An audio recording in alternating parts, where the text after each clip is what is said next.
নমস্কার বন্ধুরা, মই আজকে তৈরি করে দেখাম ওই যে স্যান্ডউইচ খেতে মেয়োনিজ লাগে। এই মেয়োনিজ কেমন তৈরি করে, এই মেয়োনিজ তৈরির ভিডিও আপনাদের শেয়ার করবো। সেই জন্য মই একটা সেদ্ধ করে ডিম লইছি, একটা ডিম দিয়ে মই মেয়োনিজ তৈরি করবো। আর লইছি লেবু, লইছি লইনি গুঁড়া দুধ, 1 প্যাকেট গুঁড়া দুধ লইছি।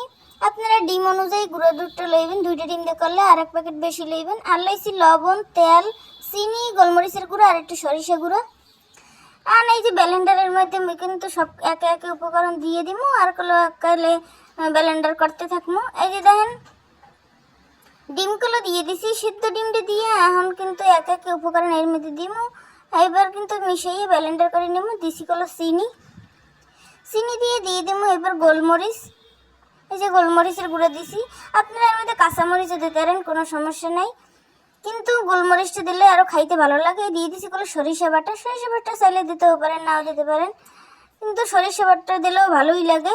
দিয়ে একবার হইলেও খাইয়ে দেখবেন বাসায়। আর দিছি পরিমাপ মতো লবণ। আর মুই এইগুলো দিয়ে একটু ভালো করে ব্লেন্ডার করে নিব। এই যে দেখেন এই লবণ দিয়ে পরিমাপ মতো আমি একটু ব্লেন্ডার করে দেখাইতেছি। এই যে দেখেন ব্লেন্ডার করা হয়ে গেছে। এই পর্যায়ে মুই এর মধ্যে তেল অ্যাড করে দিব। তেল দিয়ে এইবার আবার ব্লেন্ডার করে মুই নিব। একসাথে সব কিছু দিয়ে দেবেন না, হলে কিন্তু এটার পরিমাপটা বুঝতে পারবেন না। অল্প অল্প দেবেন আর অল্প অল্প ব্লেন্ডার করতে থাকবেন। আমি কিন্তু এই পর্যায়ে ব্লেন্ডার করে নিতে আসি। এই হয়ে গেছে ব্লেন্ডার করা। আর এর মধ্যে একে একে যে বাকি উপকরণগুলো রয়েছে এগুলো দিয়ে দিব। এই যে গুঁড়ো দুধ দিয়ে দিতে আসি।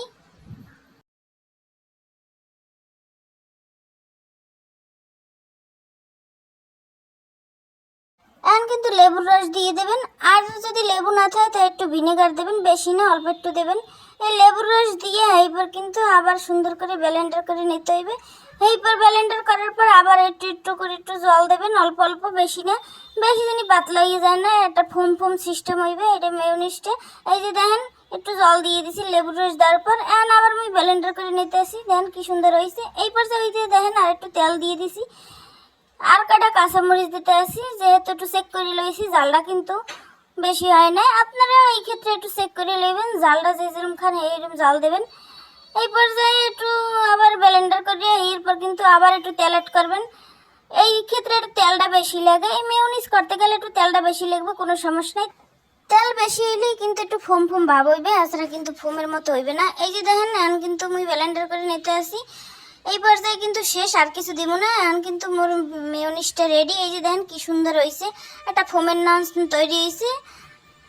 ব্লেন্ডারের মধ্যে যেহেতু ভালো বোঝা যায় না, একটা বাড়িতে ডালিয়ে আপনাকে দেখাইতেছি সুন্দর করে। দেখেন ঘনত্বটা দেখবেন না কি সুন্দর হয়েছে। এই যে দেখেন কি সুন্দর ঘনত্ব রয়েছে। এরকম কোনো ঘনত্ব রয়েবে, বেশি পাতলা করে লাগবেন না।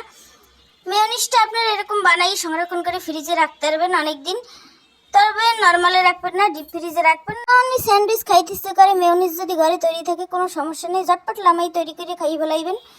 মেয়োনিজের ভিডিওটা যদি আপনাকে ভালো লেগে থাকে তাহলে অবশ্যই একটা শেয়ার দিয়ে দেবেন। যারা ইউটিউব চ্যানেল থেকে দেখেন চ্যানেলটা সাবস্ক্রাইব করে রাখবেন।